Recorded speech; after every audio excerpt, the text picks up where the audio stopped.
Surrounded, pinned to the ground.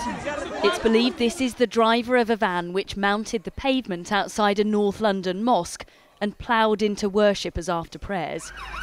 As emergency services raced to treat the injured, an imam urged the furious crowd to show restraint until police arrived to arrest him. Why do you do that? Why? Witnesses said he'd shouted he wanted to kill Muslims.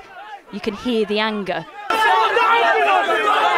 But he didn't seem to mind, giving a wave before he was driven away by police. This is deliberate. They did it on purpose. It's something, he wasn't drunk or anything like that. It was something accident.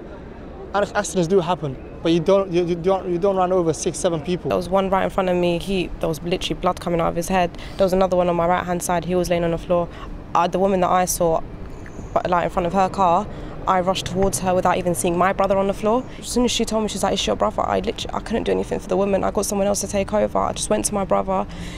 He was having issues breathing. He couldn't breathe. He couldn't move because he obviously had injuries in his back. As we came outside the mosque, there was people screaming. It was like chaos. It was like a horror movie. There was people laying on the floor. There was blood on the floor. The van hit a group who'd stopped to help a man having a seizure. Police said he died later, although it's too early to say if it was because of the attack. 8 others were taken to hospital.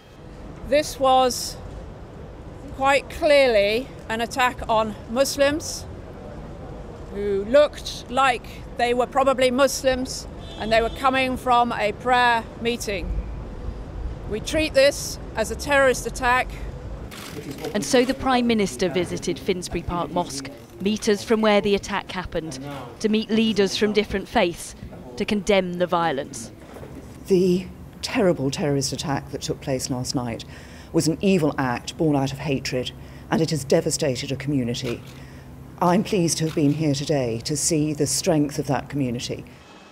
It was unity, not division, on the mind of the man praised for his actions last night, the imam who stepped in to prevent a mob attack on the suspect. It wasn't me alone. There were a group of brothers, Brother Khalfa and some other brothers, I don't know their names, who were calm and collected and managed to calm people down and to extinguish any flames of anger or mob rule that would have taken charge.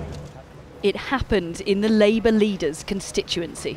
As I see it, this is a terror on the streets, and it's a terror of the people in the streets, in the communities I'm very proud to represent in Parliament, and that's why I'm here today. The flowers, the police vans, the cordon, this is a scene that is becoming depressingly familiar. The 4th terror attack in the UK in just 3 months. And once again, it's hard to take in. My son asked me today, why do they hate us? He asked me, why do they hate us?